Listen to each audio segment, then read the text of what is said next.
नमस्कार दोस्तों, एक बार फिर से स्वागत है आपका हमारे इस चैनल में, जहां हम एक्सप्लेन करने वाले हैं Indian police force web series को। तो वीडियो को शुरू करते हैं। और अगर वीडियो अच्छा लगे तो वीडियो को लाइक जरूर कीजिएगा और इसी तरह की वीडियोस पाने के लिए आप हमारे चैनल को सब्सक्राइब भी कीजिएगा, ताकि आपको इसी तरह के लेटेस्ट और फ्रेश कंटेंट मिलते रहे। तो फर्स्ट एपिसोड की शुरुआत होती है दिल्ली पुलिस के रेसिंग डे से, जहां पर कि अशोक बाग मार्केट में हमें एक धमाके को दिखाया जाता है, जिसमें ढेर सारे लोग मारे जाते हैं और बहुत सारे लोग जख्मी भी हो जाते हैं। तो मौके पर पुलिस तो पहुंच चुकी थी और फिर थोड़ी देर के बाद ही कबीर मलिक की टीम भी यहाँ पर आ जाती है। जैसे ही कबीर मलिक की टीम यहाँ पर पहुंचती है तो वो यहाँ पर एक लड़के को देखते हैं जिसके पास एक रेड कलर का झोला था। उन्हें ऐसा लग रहा था कि उस झोले में बॉम्ब है, इसलिए वो उसके ऊपर गन तान देते हैं, लेकिन गोली नहीं चलाते हैं। अब 2 घंटे पहले का सीन दिखाया जाता है जब अशोक बाग मार्केट में कुछ भी नहीं हुआ था और मार्केट में बहुत ज्यादा हलचल थी और बहुत सारे लोग थे। सभी लोग अपनी अपनी शॉपिंग में बिजी थे, लेकिन तभी अचानक से अशोक बाग मार्केट में एक ब्लास्ट होता है और फिर हम कबीर मलिक को उसके घर पर देख पाते हैं। कबीर के घर में कबीर और उसकी माँ ही रहते हैं, उसके पिता नहीं है और कुछ महीने पहले उसकी बीबी रश्मि की भी डेथ हो चुकी है और कबीर अभी तक रश्मि से मूव ऑन नहीं कर पाया है। और आज क्योंकि दिल्ली पुलिस का रेसिंग डे है, इसलिए उसने वर्दी पहनी थी। अब वो दोनों जब बात कर ही रहे होते हैं कि तभी कबीर के पास एक कॉल आता है और उसे अशोक बाग मार्केट में ब्लास्ट के बारे में बताया जाता है। तो कबीर तुरंत ही अशोक बाग मार्केट के लिए निकल पड़ता है, जिसके बाद कबीर के सीनियर विक्रम बख्शी की फैमिली को दिखाया जाता है, जहाँ पर कि उसकी फैमिली में उसकी बीबी और उसका 10 साल का बेटा आयुष है। तो अब वो लोग भी जब बात कर ही रहे होते हैं कि तभी कबीर का कॉल जो है वो विक्रम बख्शी के पास आता है और वो उन्हें तुरंत ही अशोक बाग मार्केट के बारे में बताता है कि वहाँ पर ब्लास्ट हो गया है। अब आगे इंडिया गेट के सीन दिखाया जाता है, जहाँ पर कि हम 2 बच्चों को बैठा हुआ देख पाते हैं और वो यहाँ पर कुछ बातें कर ही रहे होते हैं कि तभी उनकी नजर पड़ती है यहाँ पर एक बॉम्ब पर। उस बॉम्ब को देखने के बाद वो बच्चे जो है वो उस बॉम्ब को हाथ में ले लेते हैं और दूसरा बच्चा जो है वो यहाँ पर खड़े कांस्टेबल को बुलाने के लिए चला जाता है। और कांस्टेबल जैसे ही उस बच्चे के हाथ में बॉम्ब देखता है तो कांस्टेबल तुरंत ही हेडक्वार्टर कॉल लगा देता है। अब सीन प्रेजेंट में पहुंचता है,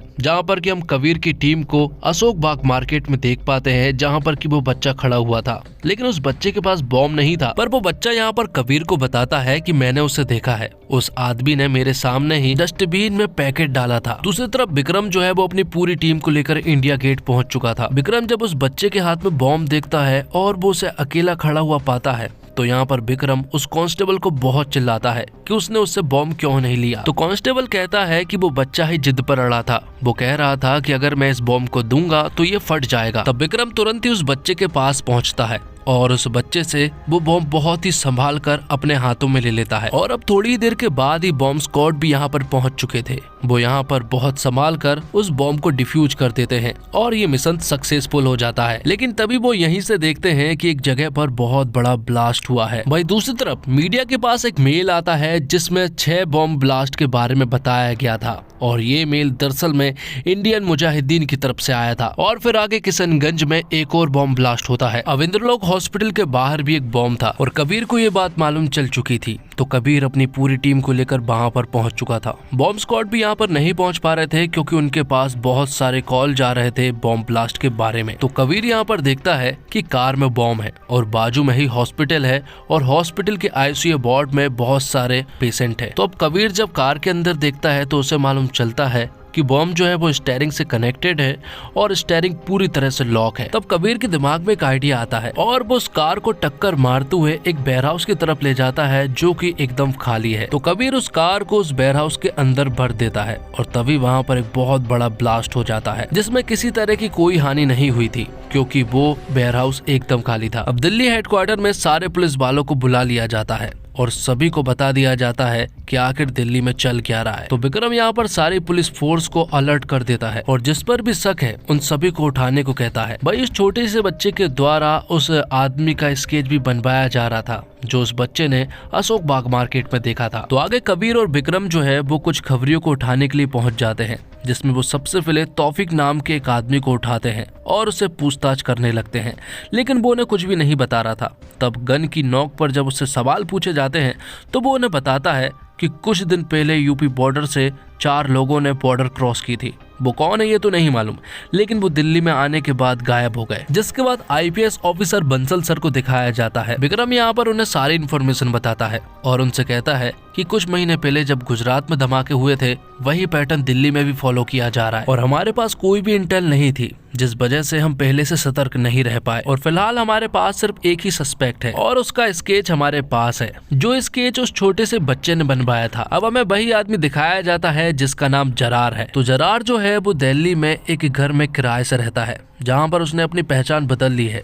यहाँ उसका नाम हैदर है। और फिर थोड़ी देर के बाद नफीसा चाय लेकर जरार के पास आती है। जरार जो है वो नफीसा के घर में ही रहता है। नफीसा और जरार के बीच में अच्छी दोस्ती भी है, दोनों एक दूसरे से बहुत बात करते हैं और कहीं न कहीं दोनों एक दूसरे को पसंद भी करते हैं। तो जरार जिस मकान में रहता है वहाँ के मालिक सईद जो है वो भी यहाँ पर जरार के साथ मिले हुए हैं और उन्हें जरार की सच्चाई के बारे में भी मालूम है। और नफीसा का एक छोटा भाई भी है जिसका नाम मोइन है, लेकिन वो इन सब के बारे में कुछ नहीं जानता। और पहला एपिसोड यहीं पर खत्म हो जाता है। अब सेकंड एपिसोड की शुरुआत होती है जिसका नाम है वन रॉन्ग कॉल। तो एपिसोड की शुरुआत में हम फ्लैशबैक में कबीर और उसकी पत्नी रश्मि को देख पाते हैं, जहाँ पर कि हमें मालूम चलता है कि रश्मि और कबीर एक दूसरे से बहुत ज्यादा प्यार करते थे, लेकिन किसी बीमारी के चलते रश्मि की डेथ हो चुकी थी, जिस वजह से कबीर उससे अभी तक मूव ऑन नहीं कर पाया है। लेकिन कबीर और कबीर की माँ उसे हमेशा मिस करते रहते हैं। जिसके बाद सीन शिफ्ट होता है बंसल सर की तरफ, जहाँ पर कि एक वेयर हाउस में बहुत सारे एविडेंस कलेक्ट किए गए थे, जहाँ पर कि बंसल सर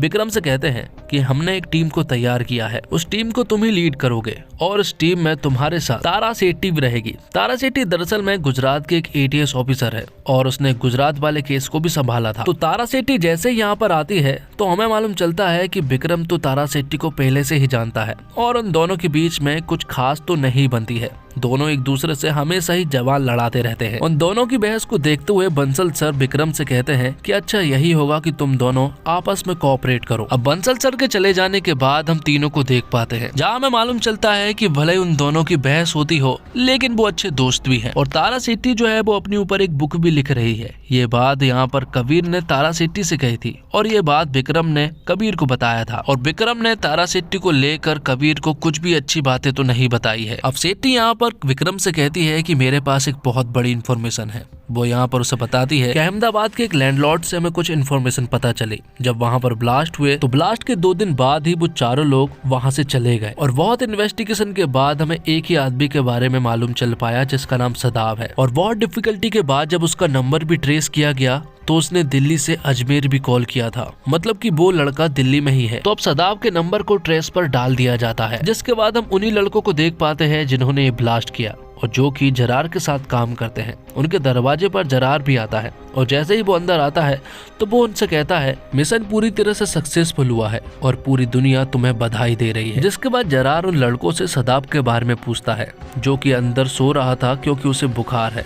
वो उससे जब मिलने के लिए जाता है तो हमें मालूम चलता है कि ये वही है जिसका स्केच अब पुलिस वालों के पास है। तो यहाँ पर जरार जो है वो सदाब से कहता है कि चिंता करने की कोई भी बात नहीं है, कुछ दिनों की बात है जिसके बाद तुम अपने घर वापस चले जाओगे। और फिर जरार यहाँ से चला जाता है। जाते जाते वो अपने लड़कों से कहता है कि जरार को मोबाइल से दूर रहने देना। अब आगे पुलिस फोर्स जो है वो यहाँ की आजू बाजू वाली हार्डवेयर की शॉप पर जाते हैं और वहाँ पर बॉल बेयरिंग और कील का रिकॉर्ड पूछने लगते हैं कि यहाँ पर कोई ऐसा शख्स आया था जिसने बॉल बेयरिंग और कील को बहुत ज्यादा मात्रा में खरीदी हो। तो यहाँ पर उन्हें एक आदमी के बारे में मालूम चल गया था जो कि पेशे से हलवाई है और उसने बहुत सारी कील और बॉल बेयरिंग खरीदी है। तो वो तुरंत ही उस आदमी को उठाने के लिए पहुंच जाते हैं। उससे पूछताछ की जाती है तो वो बताता है कि वो पेशे से हलवाई है, उसे सचमुच ही कुछ भी नहीं मालूम था। लेकिन यहाँ पर पूछताछ के द्वारा मालूम चलता है कि ये सारी चीजें उसके काम की नहीं है, खान साहब ने ये सारी चीजें उनके लिए मंगवाई थी और खान साहब एक जानी मानी हस्ती है, इसलिए उन्हें डायरेक्ट अरेस्ट नहीं किया जा सकता। अब कबीर विक्रम को एक बहुत ही अच्छे रेस्टोरेंट में ले जाता है, जहाँ पर कि कबीर विक्रम को बताता है कि ये रश्मि की फेवरेट जगह थी, उसे ये रेस्टोरेंट बहुत पसंद था। जिसके बाद कबीर विक्रम से तारा सेठी के बारे में पूछने लगता है। तो विक्रम बताता है कि तारा और मैं सेम बैच में थे और हमारा एक और दोस्त था जिसका नाम जगताप है और वो अभी रॉ में है और उसके बारे में ज्यादा कुछ नहीं बता सकता क्योंकि ये प्रोटोकॉल के खिलाफ है। अब थोड़ी देर के बाद बंसल सर यहाँ पर आ जाते हैं और विक्रम उन्हें खान साहब के बारे में सारी इन्फॉर्मेशन बताता है और वो उनसे कहता है कि अगर हमने खान साहब को अरेस्ट कर लिया तो जरूर हमें बहुत सारी इन्फॉर्मेशन मिल जाएगी। तो बंसल सर कहते हैं कि किसी भी सस्पेक्ट को बिना वारंट या फिर बिना सबूत के अरेस्ट करना ये प्रोटोकॉल के खिलाफ है। लेकिन बंसल सर कबीर से कहते हैं कि मैं जब तुम्हारी एज का था तब मैंने भी एक सस्पेक्ट को अरेस्ट कर लिया था और बाद में सॉरी बोल दिया था,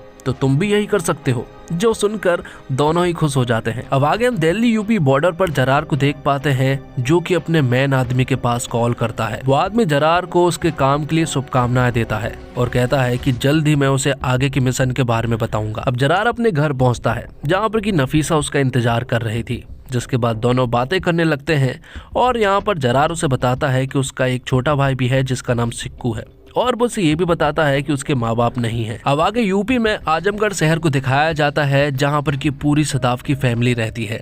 यहाँ पर कुछ पुलिस वाले अपनी पहचान छुपाकर उसके घर पर पहुंच जाते हैं। दरअसल वो यहाँ पर ये पता करने के लिए गए थे कि सदाफ यहाँ पर है या फिर नहीं, और ये भी कि क्या सदाफ इनके ही घर का है। तो उन्हें यहाँ पर न्यूज तो मिल जाती है कि सदाफ इनके ही घर का है और वो 2 महीने से गायब है। और दूसरी तरफ कबीर और राणा जो है वो खान साहब के पास जा रहे थे, लेकिन तभी अचानक से उनके बीच से एक लड़का निकलता है और वो खान साहब के पास पहुंचता है और उनके हाथ से एक पैकेट लेकर यहाँ से चला जाता है। ये देखकर कबीर राणा से कहता है कि मुझे वो लड़का चाहिए। तो राणा उस लड़के को पकड़ने के लिए चला जाता है। तो दूसरी तरफ कबीर खान साहब से बात करने लगता है। वो उन्हें बताता है कि वो पुलिस से है और विक्रम ने खान साहब के पोते को भी उसके स्कूल से उठा लिया था। जिसके बाद राणा जो है वो उस लड़के का पीछा कर रहा था। बहुत देर तक पीछा करने के बाद ट्रैफिक लग जाता है, जिस वजह से वो लड़का यहाँ से निकल जाता है, क्योंकि वो बाइक से था और राणा उस लड़के को नहीं पकड़ पाता है। और आगे में मालूम चलता है कि वो लड़का दरअसल में जरार का भाई है, जिसका नाम सिक्कू है, जो कि उसे पैसे देने के लिए आया था और वो उसे ये भी कह रहा था कि मिशन की बहुत बहुत बधाई। और सिक्कू जरार से अंडरग्राउंड होने को भी कह रहा था। अब विक्रम और कबीर जो है वो खान साहब और उसके पोते को एक जगह पर लाते हैं, जहाँ पर कि वो जरार और सदाफ की फोटो दिखाते हुए पूछते हैं कि इनमें से वो किसको जानता है। तो खान साहब यहाँ पर सदाफ का नाम बताते हैं कि वो बस इसी को जानता है, यही मेरे पास पैकेट लेने के लिए आता था। खान साहब उन्हें सब कुछ सच बता देता है कि उसे ऊपर से कॉल आया करते थे। एक बार उसने उन्हें 2 लाख रुपए दिए थे, तो एक बार कील और बॉल बेयरिंग दी थी, और इस बार उन्हें 5 लाख रुपए दिए हैं। तो विक्रम उनसे कहता है कि तुम्हें 2 दिन तक हमारी कस्टडी में ही रहना होगा, क्योंकि हमें तुमसे बहुत सारी बातचीत करनी है। अब जरार ने अपने भाई सिक्कू को नफीसा के घर पर ले गया था, जहाँ पर कि नफीसा की माँ जरार से कहती है कि उसे शादी कर लेनी चाहिए। और इतना कहते ही नफीसा का मुंह उतर जाता है, क्योंकि वो जरार को कहीं ना कहीं पसंद करती है। जब वो दोनों बाहर मिलते हैं तो यहाँ पर जरार जो है वो नफीसा से कह देता है कि वो भी उसे पसंद करता है और वो उससे शादी करना चाहता है। और नफीसा तो उसे पहले से ही पसंद करती थी, और ये सुनने के बाद तो वो और भी ज्यादा खुश हो जाती है। अब विक्रम के बेटे आयुष का जन्मदिन था और वो दोनों बहुत लेट पहुंचे थे। विक्रम तो इस पार्टी के बारे में भूल ही गया था, लेकिन कबीर ने उसे याद दिलाया। जिसके बाद हम देखते हैं कि तारा शेट्टी भी यहीं पर थी और वो दोनों एक दूसरे को बहुत पहले से जानते हैं और उसकी बीबी भी तारा शेट्टी को जानती है। अब आगे हम देखते हैं कि रात को जरार के वो लड़के जो है वो अपने घर में बैठे हुए थे। तभी अचानक से घर की लाइट चली जाती है, तो वो घर में मोमबत्ती ढूंढना शुरू कर देते हैं। और तभी हम सदाफ को देखते हैं, जो कि चोरी छुपे अपना मोबाइल ढूंढ रहा था। वो जैसे ही अपना मोबाइल ऑन करता है तो वहाँ दिल्ली पुलिस के पास सिग्नल पहुंच जाता है कि सदाफ का मोबाइल ऑन हुआ है। दरअसल सदाफ को अपनी घर की बहुत याद आ रही थी, इसलिए वो अपनी माँ के पास कॉल करता है। और तब तक तो दिल्ली पुलिस के पास सदाफ की लोकेशन पहुंच चुकी थी। और इसी के साथ सेकंड एपिसोड यहीं पर खत्म होता है। तो दोस्तों उम्मीद करता हूँ आपको वीडियो पसंद आई होगी। वीडियो पसंद आई हो तो वीडियो को लाइक जरूर कीजिएगा और इसी तरह के वीडियोस पाने के लिए आप हमारे चैनल को सब्सक्राइब भी कीजिएगा, ताकि आपको इसी तरह के लेटेस्ट और फ्रेश कंटेंट मिलते रहे। मिलते हैं अगले एपिसोड के साथ, तब तक के लिए आप हमारे चैनल के साथ बने रहिए। धन्यवाद। जय हिंद, जय भारत, जय श्री राम।